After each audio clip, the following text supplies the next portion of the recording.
welcome everybody to the latest edition of the Inside Track. Back onto Series 7, and to kick us all off, we have Alex Bowden from Phoenix Health and Fitness. How are you, Alex? Very good, mate. And you? Yeah, absolutely amazing. Thank you. Now we've never had you on before, and obviously you're one of the big PT guys in our industry, doing some great work. But just before we crack on, it might be good to let the listeners know who Alex is, what your sort of career is, and what brought you to where you are now. Sure. So I, unlike a lot of them, I don't really come from like a sports background. So okay. I was just a general populations people, we probably call them in the industry. I had a baby coming along. So I decided, I was having a few beers every week, takeaways 2 or 3 times a week. Wasn't really in the shape of my life. When the little one was coming along, I decided to just make a few changes to be a bit fitter and healthier for the family's sake, really. And that led to me sort of quitting smoking, cutting back on the old libations and so on. And I decided to start running. I started running. Then as I was starting to lose loads of weight, I thought it would be great to try and join the Marines. Oh, wow. So I started training with a view to going for selection in that way. But actually what happened, I ended up tearing my Achilles. So I ended up with quite a nasty injury, which then put me out for a good 6-7 months, in which time I couldn't run, couldn't cycle. So I started lifting weights instead. And as that journey progressed, I started to get bigger, got more confidence, started to feel really good. And I was enjoying that side of it. And then one day, this is what I'd call my light bulb moment, if you like. I was sat on the bike doing a little bit of gentle cycling just to rehab the foot. And I was watching this guy PT his client, and they were having a good time. They looked like they were really enjoying themselves. And then I sort of sat there and thought to myself, I was like, hang on a minute. This guy is getting paid to be in the gym and do something he loves, and he's making this woman feel good the way I'm feeling now from what I've been doing. I thought, do you know what? That's a career I could do. And then at that point, I jumped on a level 3 diploma in personal training and fitness instruction, and I've never looked back. And that's like, I think my little one might have been about 2. So yeah, it's a long time ago. Best part of a decade in the industry now. Wow. So, and what were you doing beforehand, Alex? Sales. Oh, yeah. Yeah. Don't know if you remember, we spoke quite some time back, a few years ago, when I think you're doing quite a bit with energy when I was at a student marketing company. Oh, yeah. Wow. So I was looking after all the sales and stuff and partnerships there. But sales has never been, I've been good at it, but it's never been my heart and soul. Being able to, I describe my job now to people that ask me is, I train my mates for money. And if I'm not training my mates for money, I draw pictures. And I'm not a designer, but I do all my own marketing on Canva. So to kind of simplify it, it's like I train my mates for money and I do drawing. And that's a pretty nice life to live. I tell you what's interesting, and it comes on to a really fascinating point. I was going to come on to this later, but we may as well jump on now. But because you come from a sales background, how easy is that made selling PT? Because one of the big challenges a new personal trainer has when they come into the market is actually trying to sell themselves. And it's really sad to see that you see these amazing PT, got amazing qualifications, really good at the PT itself. Yeah. But just don't know how to get themselves out to the market. So have you found that basis that you've had a lot easier to put yourself out there? Yeah, because my grassroots sales background was door to door. So from day one, I've been very used to being super uncomfortable, knocking on doors, being in people's faces, trying to very quickly build that instant rapport. So there was that. I did lots of telesales, managed sales teams, and it's like having that experience beforehand was massive. I think, I've seen quite a lot of PTs come into the industry and then leave because they haven't been successful in the respect of getting the clients, and that's heartbreaking because you can see people that they're amazing at the job, they're really knowledgeable, they're really good at what they're doing, but if they can't get out of that comfort zone to go and speak to people and offer a bit of advice or knowledge, it could be literally going up to someone saying, my favorite is to say, do you want to make that more effective? because it'd have to be a fool to say no. Yeah. That's my in, and you've given something. But a lot of people struggle to get over that hurdle and fear of rejection. But, they've got their headphones on, they look busy, they look angry, they look, just go and have a chat, and being able to kind of know that you've got something good that you can help them with was really good. And coming from a background where you might have to knock on 100 houses' doors just to make a couple of deals, you realize that, not every person you speak to has to be someone who signs up. Just go knock on the door and say hi and see where it goes from there, really. And it's amazing, actually, because it works the same in health and fitness sales, membership sales that I train out. How many people see a no as a rejection, as in a personal rejection? And you're sort of going, they're not saying no to you, they're saying no to your product. They don't need your services at the moment. And also, a no doesn't mean a no forever. So you build rapport. I mean, even what I do with consulting, the amount of times I'll have a conversation with someone 1 year, and then you keep the conversation going, but there's no business there. There's no one's paid any money, or there's no transaction. But then 12 months down the line, suddenly they go, oh, I need this help now. And now you've got that client. And then those clients end up staying with you for 2 or 3 years.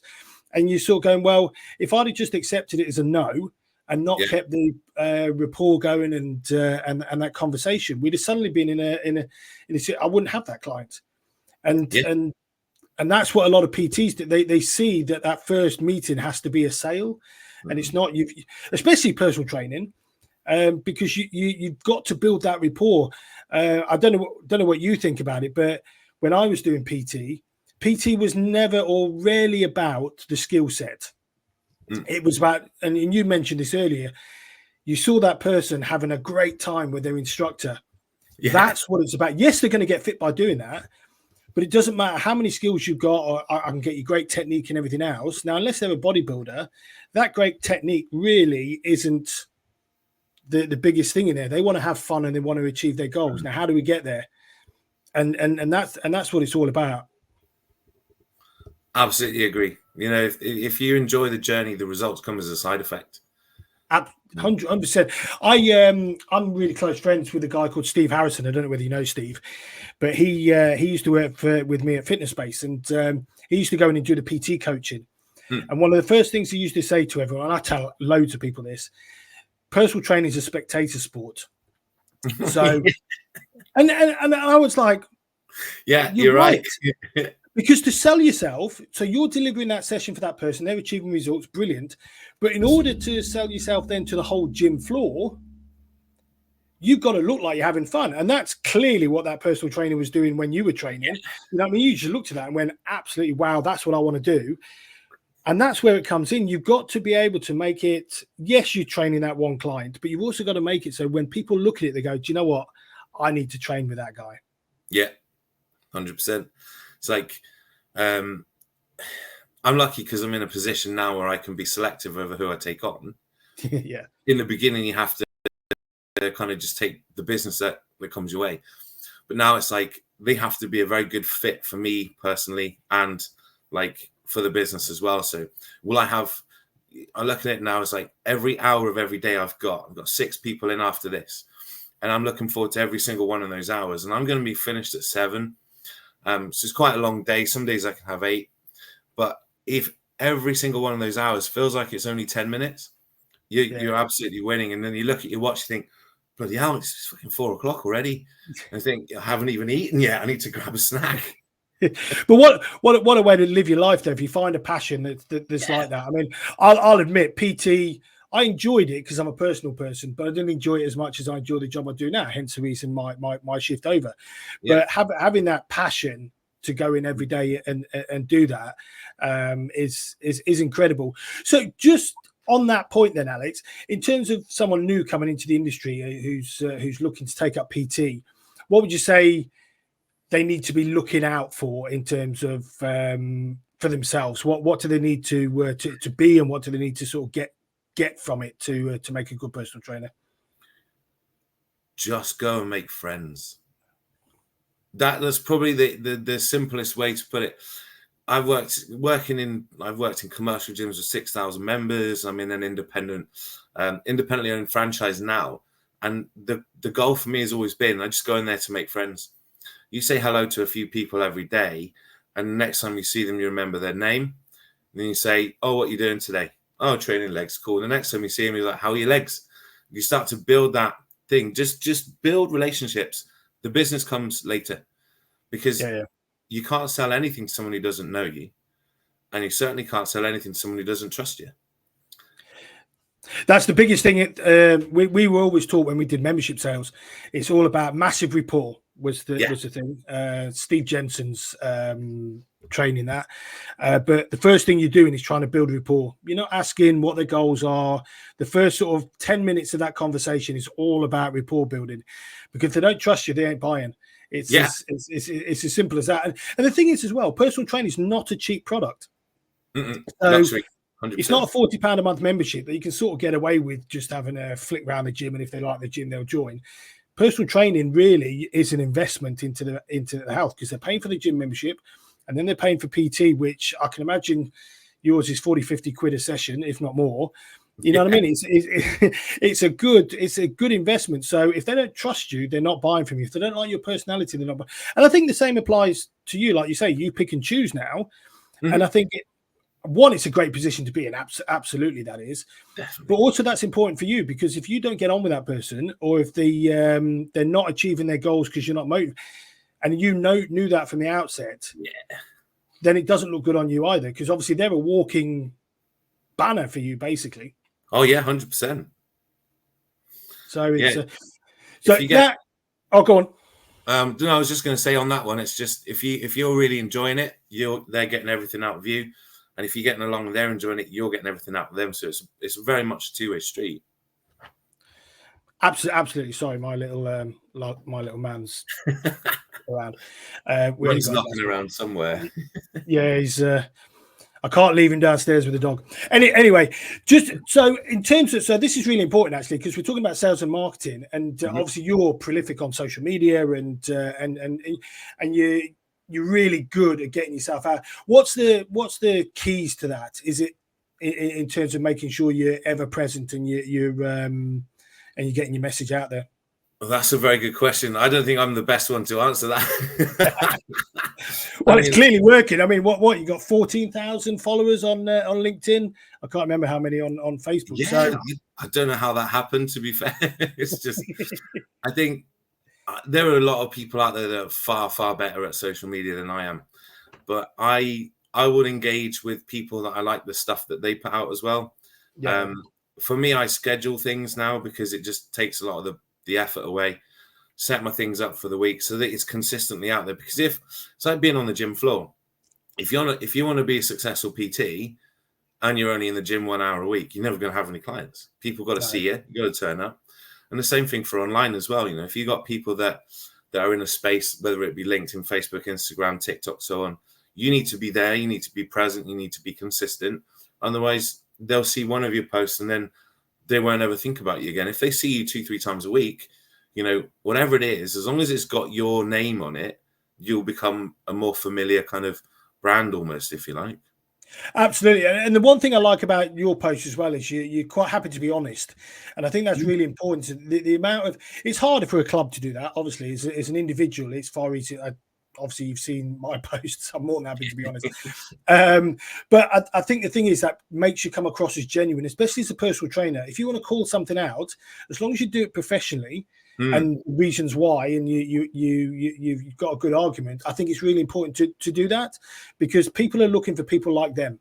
They'll gravitate to people that have similar opinions and so on. That's how society works. So if you're just posting PT all the time, that's all it's about, they don't really know you. Then they can get that from anywhere. I mean, the internet's huge. Yeah. So they can get a training tip from anywhere. Now, you have to put that on there because that's obviously good for exposure.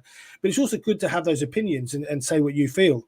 Yeah, it's relatable stuff. Like for me, there's me and the missus. We've got 4 kids at home. So I get the parenting side. I get the busy life.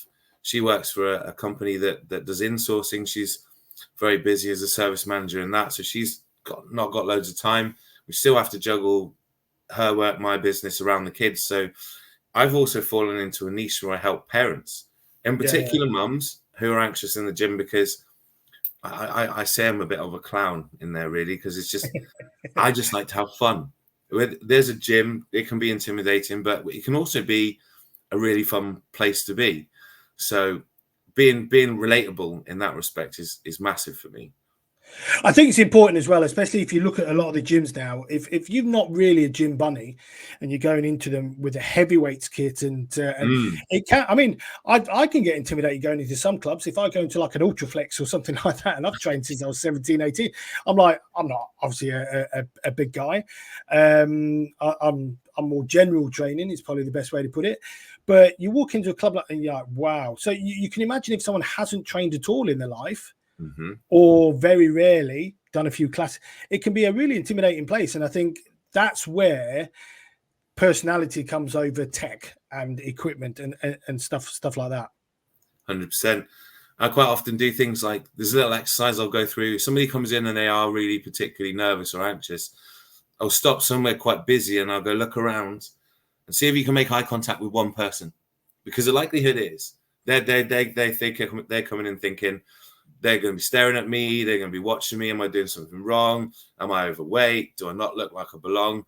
All that kind of stuff. Like, go and look around. See if you can make eye contact with one person. The likelihood is they won't, because the guys in the corner are too busy focusing on their form. The group of lads are too busy smashing out their reps. And then you've got the people on the cardio machines. They've got their headphones in, head down. They're in the zone. And then you've got other people just sort of bobbing about. Everybody's there for the same reason. And that's not to judge and look at other people. They're there for their own well-being, mental, physical, whatever it is. Yeah, exactly. So it's just kind of, I've figured out those initial issues that they'll find coming into the gym, because I've had them myself. And then we're like, look, they're not interested in you and me. They'll look at some point, but once they've had a look, they're finished. They'll crack on. But it's no different than being in a crowd, is it? You know, I mean, everyone looks around and people watches and whatever, but no one's actually watching. Oh, is their form any good? Is there, you know, I mean, what they are? You can't be doing that exercise for that.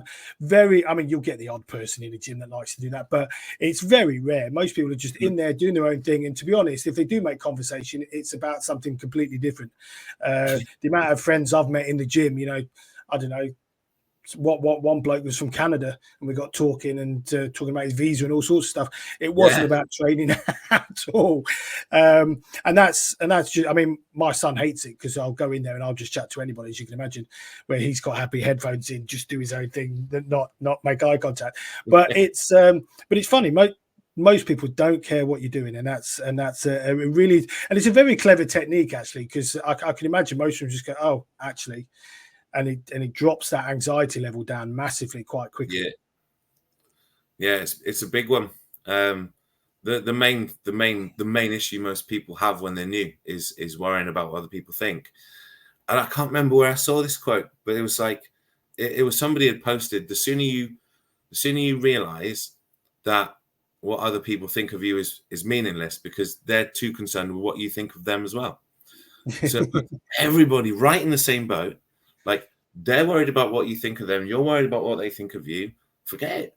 Just crack on. Absolutely.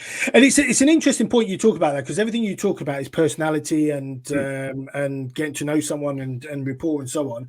What's your thoughts on, because there's a big conversation at the minute going on about tech versus personality. And I'm a big believer that it doesn't matter what tech you got in your club, if your staff aren't on it, it's absolutely irrelevant. You can put whatever you want in the club, best kit, best my zone, whatever.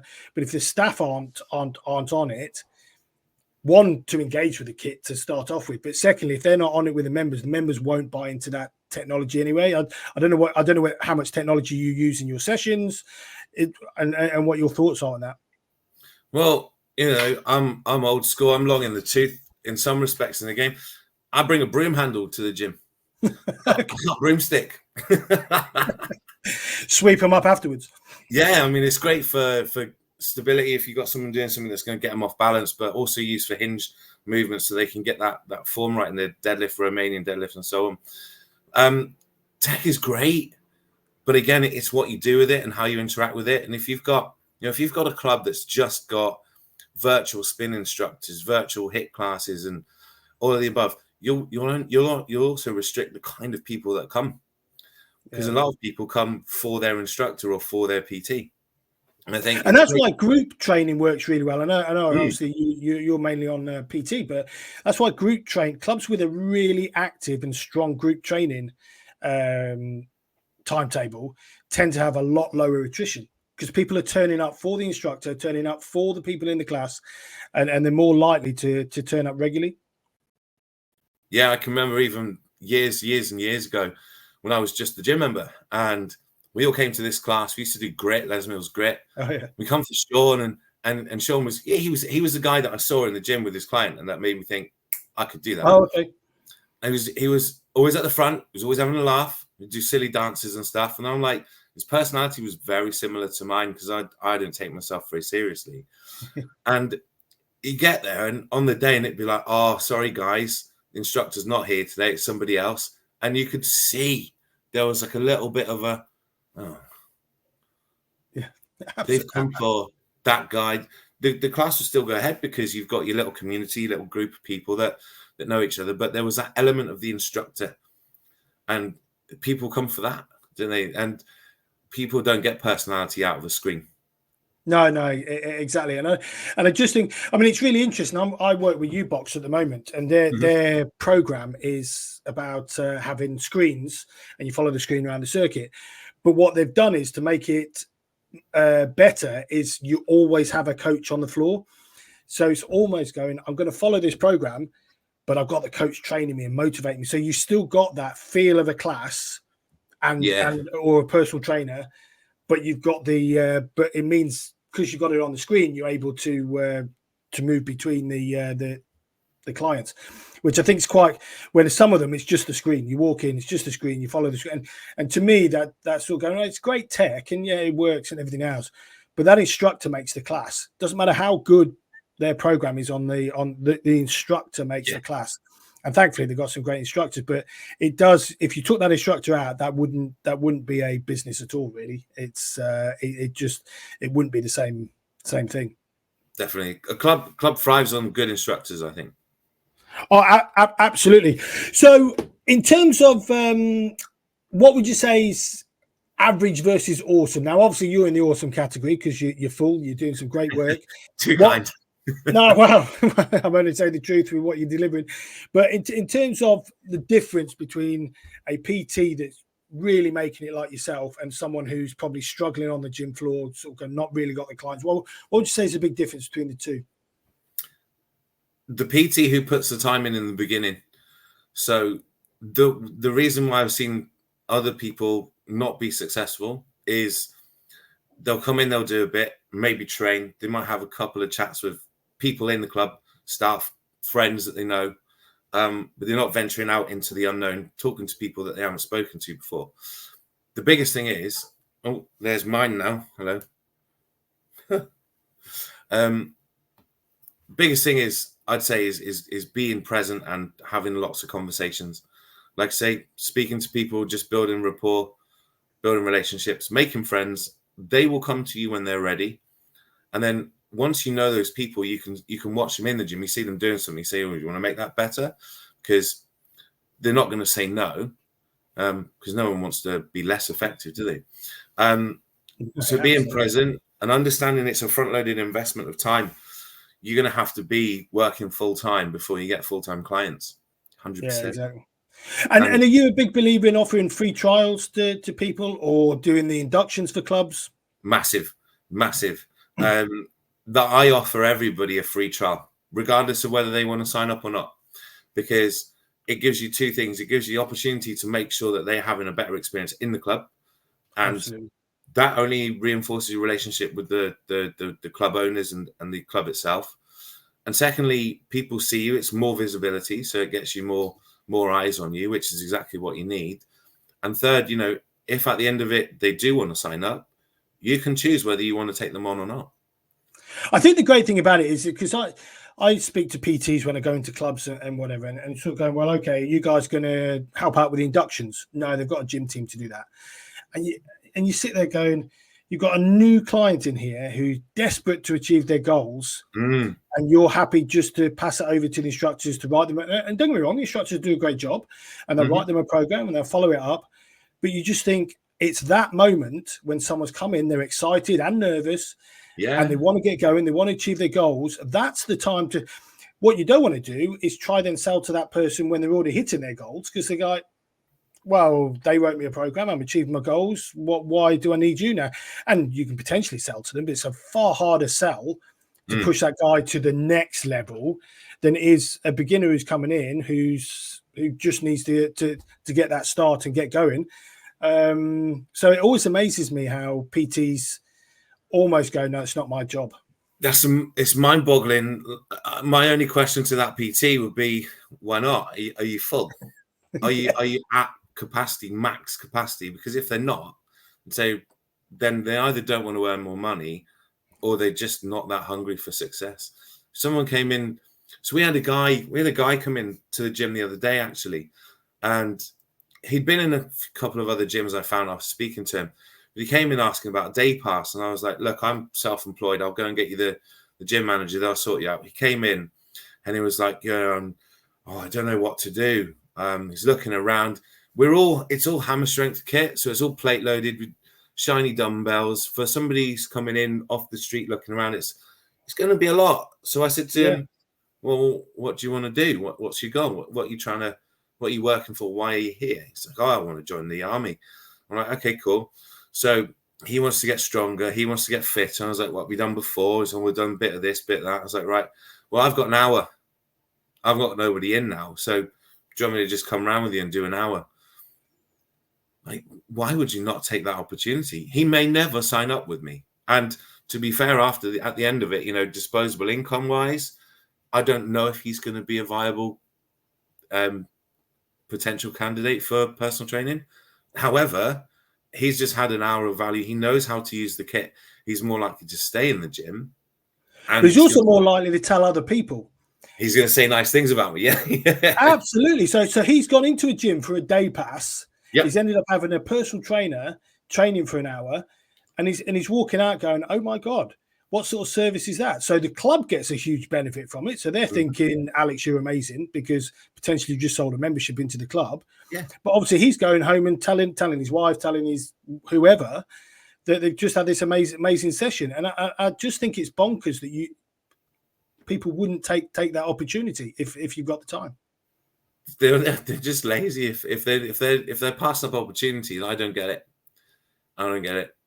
There's a new person who and if they're fresh, if they're new, they're going to make good results quite quickly to begin with, because beginner gains, Oh, absolutely. And especially if they've got a goal like the army, you've got strict criteria that you can go, right, you need to be at this level. You need to run the mile in this. You need to be able to do this many press-ups, whatever it is. And to be fair, I had when I was PT, and I had a client who he didn't want to go in the Marines, but he had a lot of mates that were in the Marines, so he wanted to prove he could do their test. And honestly, we used to train together. So obviously I got roped into, and I was just like, this is ridiculous, because it's not even just doing press-ups. You have to do press-ups to a count. Yeah. Which is far harder than just whacking out some press-ups where you've got momentum to keep you going. It's up to the beat, down to the beat. Is it up to the beat? Down?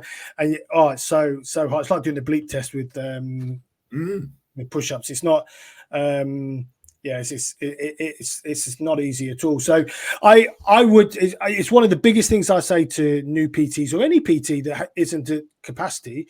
You need to be going to the club manager and saying, I'll take you inductions. Anybody new, if I've got the time, I'll take them. Here's my diary. Book them in. Yeah. That's exactly what I did years ago. I'd send my diary to the sales team. Yeah. Say, look, these are the slots that are empty. If you get people in, I'll do their induction. And let's be honest, the gym team will love you, because a lot of them are quite happy sitting on the desk doing jack or wandering around. So and that's not derogatory, it's just experience. They're more than happy not to do a induction or whatever. So if the PT's taking it off their off their worksheet, they'll be more than happy with that. The interesting point that you did make, actually, in terms of whether he had the money to do it or not, because it's quite interesting, that point, because you don't know the value that they'll put to achieving that. So it's like I had a client. She worked 3 days a week at the co-op.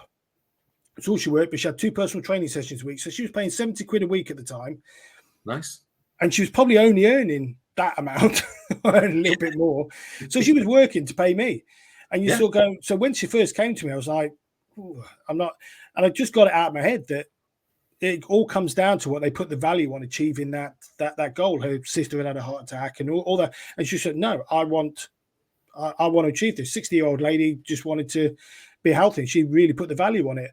And it's the one thing I say to all PTs: don't judge them on, because they may just find the money somehow to do it. If they've got the value, you just got to sell the value, haven't you? That's the whole thing. Value the feeling, the results. You don't know what someone has going on behind the scenes. You know, I remember I spoke to a guy going back a few years, and he was wearing the oldest pair of Under Armour shorts you'll ever see. Probably the very first line that they ever released. He had a couple of holes in his t-shirt. Now, if you were to prejudge the book by its cover, you'd think, okay, he clearly doesn't spend any money on his kit, probably doesn't have much disposable. Instantly, that very same day, he goes, oh, I'll give you a try. I'll do 3 a week. And I was like, oh, I was shocked. And then it actually turns out that he's got numerous investments and things going on. So he's quite well for himself. A little bit later, a few years down the line, he's messaging me. We still train together now. And he said, we look after the kids. He's got 2 children. And I'm like, yeah. He's like, well, we're going up Everest. Wow. And I was like, well, bloody hell, what an adventure. And he's like, yeah, sort them out. And I was like, yeah, absolutely. So I ended up training both his kids as well. And we're still good mates. And every time he comes back, he's working abroad, comes back, we have a few sessions, catch up. And but it's one of those, if you were to look at something and just go, oh, I don't know, I might not pursue that. It's the value, isn't it? He feels great. He's strong. He's moving better. He's going to age better. Some people just can perceive the value, and some people, it takes a bit. But then motivation has to be intrinsic, doesn't it? Oh, absolutely. If someone says, do this and I'll give you a tenner, you're only doing it for the tenner. Someone might come along and say, train grandparents. Oh, I want to run around after the grandkids. Could be someone's had a death in family and they don't want to go the same way. Could be weight related or poor health. Or it could be just something as simple as going on holiday and wanting to look good and feel good on the beach. It's amazing though how people come to a PT for motivation, because that is but actually ultimately it's a matter of the PT turning on their motivation, because you can't motivate someone. You can get someone to turn up, but you can't motivate them. So it depends on how powerful that drive is, and that's one of the roles of a PT is to really understand what that goal is and why.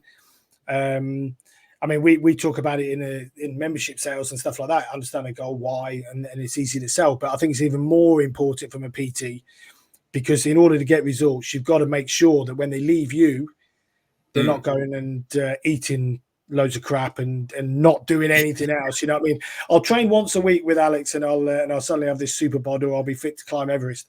It just doesn't happen. So it's really understanding that driver, isn't it? And the sales background, that's really big when it comes to finding out that why. Because when you ask somebody what they're training for, they'll just go, I want to turn up and lose weight. Doesn't everybody? But why? Why is that important? Absolutely. Oh, I've just broken up with the boyfriend, girlfriend. It's, I'm going on holiday, or I just feel like shit. So why? And why is now the right time? See, a lot of it comes down to the general sales side, because you need to know why they're going to do it, where they've perceived the value, and are they actually in it for the long term as well? Because when I'm running a business, if I take on loads of people and they only train for 4 weeks, my business is very, very difficult to run. Yeah, you can't forecast your income. You don't know what's going to be there each month. You need to know that you've got people that are actually fully committed. And, right, I want to lose 2 stone for Ibiza in October or something like that. Then not going to happen. Yeah. October 25 we can work on, but this October maybe not. It does highlight a interesting point, and I talked to Steve about this, Steve Harrison, that the training courses that are out there really do deliver a lot in terms of skill set, but there's nothing when it comes to the sales and marketing side. I think they really need to have a look at that from a person, because I think beforehand, back when I started, you started as a gym instructor and you spent your time on the gym floor and you learned how to speak to people and walk the floor and do all of that. That's not happening anymore. There's less and less clubs now that hire gym instructors. So most PTs that are going in are almost going from course to gym floor. So not only do they not have the sales experience or the sales knowledge to put in, but they don't have that experience of just walking up to people and talking to people and doing the inductions. It's almost zero to hero, isn't it? And that can be very difficult. And I don't think we do enough of that to put the new personal trainers in a position to help themselves sometimes. Definitely. There's very, very little in terms of how to actually build your business and getting clients. You see, it's very easy. And there's a lot of glamour behind it as well. You see Instagram and everything, and you got these people with ripped bodies. They're super sexy and athletic and stuff. And people think like, I'm going to go into the gym. People are going to throw themselves at me. It couldn't be any further from the truth. You have to work. I remember, people coming in. It's like you take the inductions. You see people that are doing stuff that isn't optimal. You go and help them. You chat to people in the cafe if it's got one. You make yourself known. You don't just go and post a couple of body shots on Instagram and your inbox is full of people like, oh my God, I want to look like you. You're so amazing. It just doesn't happen. And the courses are great. And nowadays, I paid $3,500 for mine 10 years ago, 12 years ago. Pick one up for 500 quid now, can't you? Yeah, and that also concerns me slightly, because I wonder how much, what is the integrity of the courses that they're doing. And you see people come in, and quite often, sometimes you'll see that they're super confident, but with very little substance. Well, they're super, super good at the technical aspect, but you say, right, if you want to be successful, go and speak to 5 people in a row now, and they're like, Absolutely, it is a bit scary. I don't think we say it's the same as managers though. In clubs, we've got less and less really good managers because we don't have that natural trajectory. What tends to happen is we bring freelance PTs like yourself in, so we don't go from gym instructor to duty manager to like you did back in my day. It's almost you're a PT or your receptionist sales, and you're hoping those lot go up into. You don't have this big pool that you used to have, because obviously you'd have 7 or 8 gym instructors plus your reception team. You just don't have that now. So trying to find these club managers now for clubs when they're hiring is quite difficult, and quite often you end up looking outside the industry for someone who's got sales experience and whatever, because the old traditional club manager, unless you're David Lloyd or a place like that, just doesn't exist anymore. It's really hard to find them, and the ones that are around obviously can command the money. So it's hard to find. Now you've got experience in working for yourself, independent, and in commercial clubs.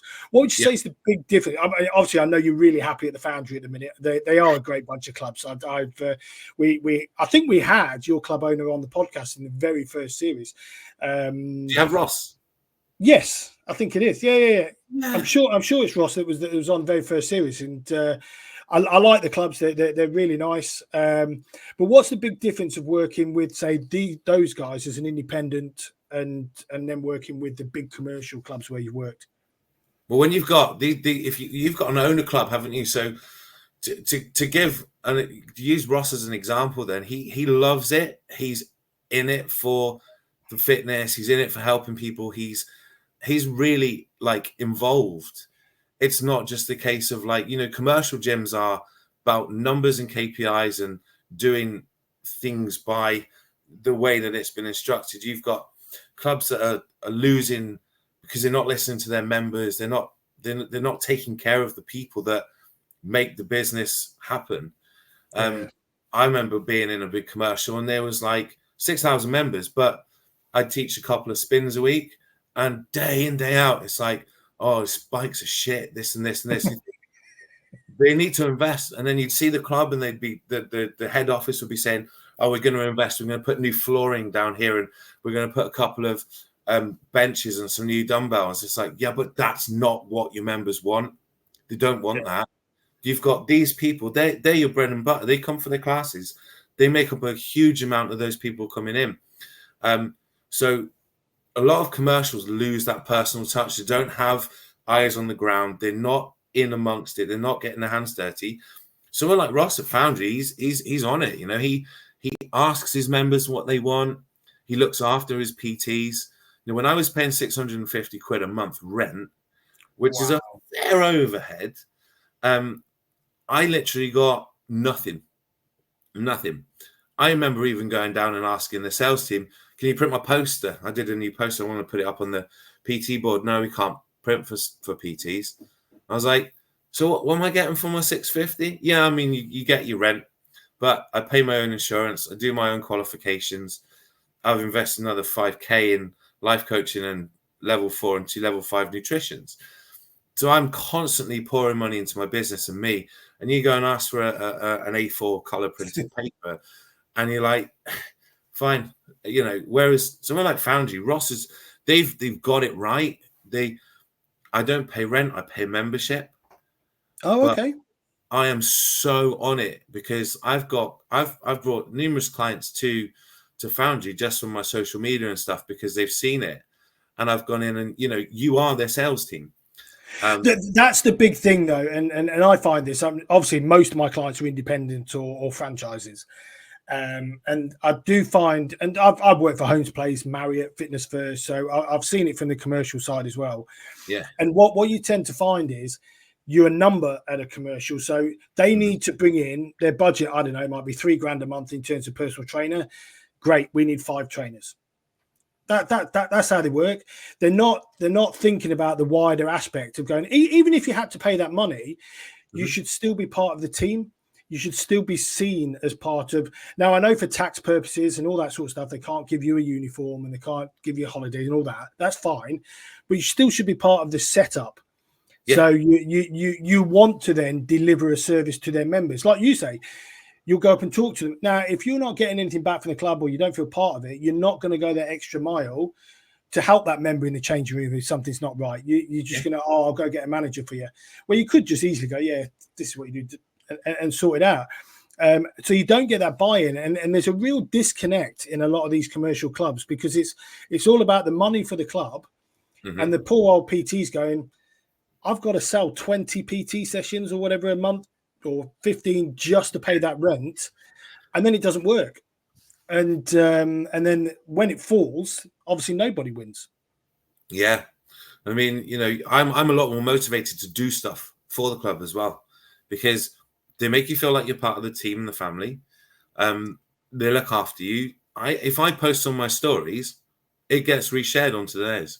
Yeah. Never happened in other places before. I won't name them because I'll probably get in trouble.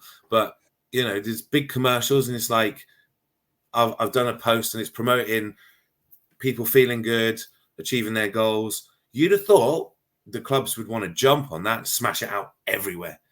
But especially is there a lot of the big commercial clubs, their social medias aren't brilliant. No, they're terrible. They've usually got an external company doing it. So they've not got the stuff about the club itself. They've not got stuff about their members. So it's not very personal. Usually very nicely done, you know, great creatives and whatever.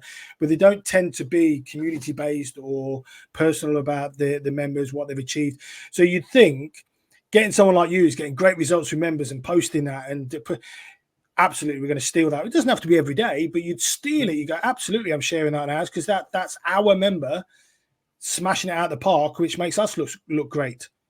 Because they're then supporting you as a PT, they're supporting their members, they're sending a message to the community saying, look, we celebrate people enjoying their training and getting results and having fun. That's something I think the Foundry have done really well. Because you or I could just buy loads of kit and put it in a room. We've got a gym. But they've nailed the community side. Like, it is absolutely fantastic, isn't it? And I think that's the one big thing, and the reason why I love working with independents is because you're able to do that. It is a lot harder when you've got a set of processes. Like I say, I haven't worked fitness first, homes place, and so on. It is harder when you've got a set of instructions from above, and that's how we do business. And I understand why they have to have that, so you get the consistency across the brand and everything else. But it's so it is easy to do that, but it doesn't stop a commercial club bringing in PTs and going, right, yes, you are paying us rent, but you're part of the team. This is what our expectations are. This is what we'd like to get out of it. The more you put in, the more we'll give back to you. So we'll promote you. And everybody wins. If you've like you, I don't know how many clients you've got, 30, 40, whatever it is in terms of on the floor clients. That's 30, 40 of their members that are getting great results, not going to leave. So you think of the value in that you'll probably find with a PT, the average length of stay is 18 months. I don't know the exact numbers, but without that PT, it might be 6 months. And you just think that extra revenue the club's generated because they're staying longer because they're with you is massive. So we got told a few years back when we were in this one commercial, the average lifetime of the client, the customer, the member is about 2 years. But members with a PT, even if they don't stay with that PT for the entire time, their membership lifetime goes up to 5 years. Wow. So if you think about the long-term recurring revenue that they're going to generate, might be 30 quid a month, 260 quid a year, but that's an extra 3 years of that 360 quid. Absolutely. 40 clients that are just now all of a sudden, just because they're with you for a bit, that club's going to enjoy long-term success in respect of those people's memberships consistently coming in. And that's why I think the large rent thing is just so backward. I mean, I used to like the idea of shared. So effectively the PT paid a percentage of what they did. And the nice idea behind that was the fact that when they're successful, you make money. Great. Everybody makes money. But if they're struggling, like at the start, or if they go through a quiet period like December, they don't need to find that 650. They just pay you a percentage of what they've delivered. Yes, it's harder to manage. Absolutely, of course it is. Yes, you need a trustworthy PT that's not going to sneak them under the radar or whatever. But in reality, if you've got a great relationship with your PT, they're not going to rip you off. It's and that's what people are so scared. Oh, rent's easy because they can't rip me off. And you're like going, yeah, but if they're busy and they're earning money, they're not going to try. The only time they try and rip you off is when they've got no money because they've got no clients and they're struggling to pay their bills at home. Now, if they're really successful, they're going to happily give you your 30% or your 20%, whatever has been agreed. There won't even be a question on it. But if you're not helping them and they've only got 8, 10 clients and they're struggling to pay their car bill, their mortgage, their rent, they're going to hide an odd PT session. And ultimately, I'm not saying you're responsible for the theft as it is. Yeah, but you sort of partly are because you're not allowing that PT to be successful. So I'm not a big fan of high rental charges, just because it doesn't. It's a no winner for everybody. I think even a successful PT, it's a huge amount of money to be given a club for rent, and a lot of the clubs as well. And you'll probably atone to this: 6,000 members, but how many of them do you actually get contact with? You know what I mean? It's really, really hard. It's like Pure Gym. They might have a lot of members, but how many of those really are interested in PT? How much help do the clubs give them? Very little, and yet they're paying upwards of £600 a month rent. And you're like going, I wouldn't touch Pure Gym for as a PT, but that's just me, I guess. It's a model that's broken. I think, I don't understand when I've had these conversations with other PTs and been like, why don't you look at somewhere where it's rent-free or something, it's they're happy, they're comfortably uncomfortable with things, whereas for me it was a no-brainer to move just because the reduction in overhead, that's an obvious one. It's natural. Why would you not want to reduce your outgoings as a business? But it also means that I can reinvest that money that I was putting out into more courses, qualifications. I can do more, and I can just generally improve the business by making that saving in other ways. Absolutely. Now, just out of interest, Alex, because obviously we've only got a few minutes left. Mm. Do you do much online stuff? Is it mainly in person? So online is something I do a little bit. I don't focus all my attention online. That's something I'm going to look at pursuing more next year. Because at the minute, you know, I've got a stable business and I want to keep it that way for a while. I think the online and face-to-face model are two completely different businesses. That's what I was going to ask. What your thoughts are on it and the challenges? Because what you see at the minute is you see a lot of people going around and saying, "Yeah, online's the way forward. You can do this," and you're sort of going, "Is it that easy though?" I can imagine it's a completely different mindset in it and everything trying to deliver. It's just the same as being an in-floor PT in a different arena. If you're an on-floor PT, you have to be in the gym present. If you're going to be an online coach, you have to be online a lot. You have to be having conversations online, commenting on posts, DMing, doing all that kind of stuff. I'm sure, you know, there's a lot of mentorships out there that push advertising and paid ads and creating a budget, and you know, but again, that also means that there's a lot of admin and legwork in chasing up those leads. So it's something it's very desk based, and it's going back to being more of a salesperson than a coach. So whilst it's quite time efficient in terms of what you can generate financially, you've got a completely different business because it's not working with people face to face and physically. You've got processes in place, and it's a very different. Yeah, it's all systems and processes and stuff like that, rather than physically training people, isn't it? It's a different model, completely. I guess the benefit is because you're not training someone and having that hour taken up, you could take 100 clients rather than 40, for instance, because you can deliver more on that. But yeah, it's. I can't say I've ever done it, so I couldn't. It was just to try to get an understanding of what your thoughts on the benefits. I can't imagine me personally, but I'm of a certain age that I would have online PT because I like the fact of going in, having someone motivate me, having someone train me in person. I am old when it comes to that, but I guess the younger generation, they're quite more happy to do that and take their advice and go and do the sessions themselves. It's very much more. I'd say I'd see it more of an accountability side of things than, you know, if you want someone to help you train and improve your deadlift, your squat, you're going to need someone face to face to do it, because you can't, in my opinion, effectively coach the more technical compound lifts. Yeah. However, if you got someone who's like, I'm a busy parent, I'm a busy person, I run a business, whatever. I need a plan, I need accountability, I need guidance. I don't need to see you every single day. I only see you 3 times a week. I just want to know what I'm doing so I can go in, I can execute the plan, I can go home, and it's just done. Yeah. Accountability and something to follow. Whereas in the gym, you've got people that are coming to you because they need the motivation. They want that interaction. I've got a guy who's been with me for the best part of 3 years, and he's performing really well. But I said to him, you know, shall we reset goals? Should we do this? He's like, no, I'm just happy coming and following my plan with you, because if I didn't have you, I wouldn't do it. So it's true. It's absolutely true, though. It's to be fair, I need to get myself a PT. I've joined the club, but I need to get a PT. You're a bit too far away from me, though, unfortunately, Alex. Otherwise, I'd be there. Now, just before we go, what would you say is your biggest bugbear in the industry at the minute? What do you see? And just going, we need to change how we're doing things. Personal trainers on their phones while they've got clients. Absolutely. I want to just pick up my stick and, you know.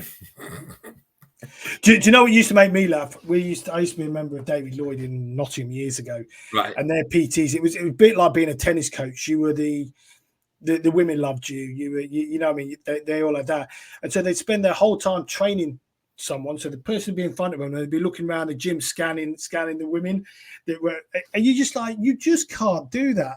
You know what I mean? Someone's paying you £40 an hour, and all you're doing is ogling the talent in the gym. It was amazing. And then obviously phones. This was before phones were a massive thing. Yeah. And now it's just the phones, isn't it? They just sit there and you just like, really? I'd hit the roof if I had a PT who sat on their phone all the time. It's an interesting. I once used to see a girl and I'd watch and and I wasn't with the client at the time, and I'm just observing. She's there. Her client is doing some single arm rows, right? And he's done his set, and she's been messaging the whole way through. And at the end, she's seen he's finished, and she's just gone, "How was that?" And I was like, the number of times I've wanted to go over to people and say, "Do you pay them to do that?" Because I'd love for you to pay me to sit on my phone and scroll Instagram. But the difference being is, though, Alex, they're probably no longer a PT, or they're certainly not doing as well as you, and that's what it's all about. It's be surprised. Oh, okay, wow. But I've also picked up old clients, and one of the things that they were like, I did stuff with so and so. Why'd you leave? Oh, always on their phone. I was like, okay, so people do notice it.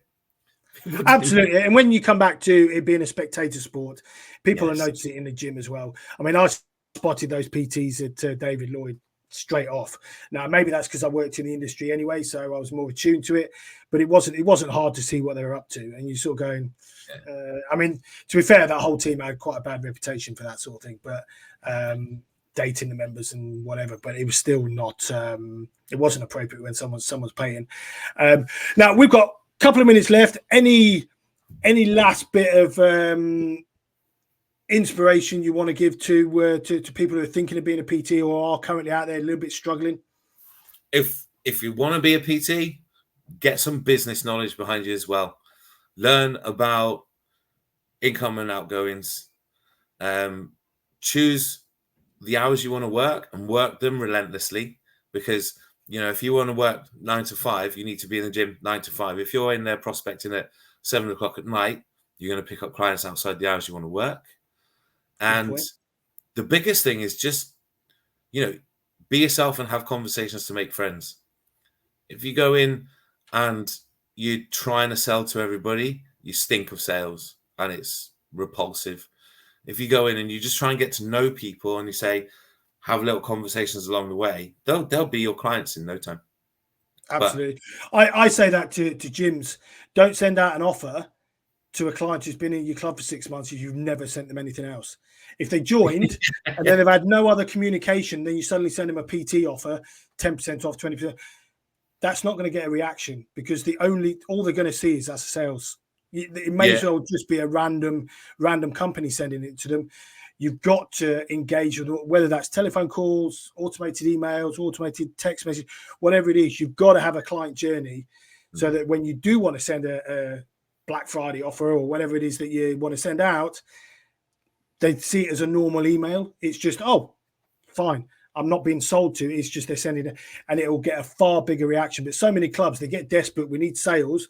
Send out an offer, but there's no communication gone out to that client in 6, 8, 12 months, even longer. Nothing other than their renewal letter and the welcome letter. They've had nothing, and you're sort of going, that's just not. Send them out ebooks. Send them out all these different things that can help them, and they're more likely to respond. One final question, Alex, which we ask everyone on the podcast, is what is your main inspiration? What gets you up? And it could be your family, it could be a certain author. What gets you going? I like helping people. So for me to go and work in the gym, it's good. I get paid to do a hobby, train my mates, and to me, there's nothing more rewarding than that. So I can get up. There'll be mornings where I don't really want to wake up and get out, but I'm more motivated because I love what I'm doing.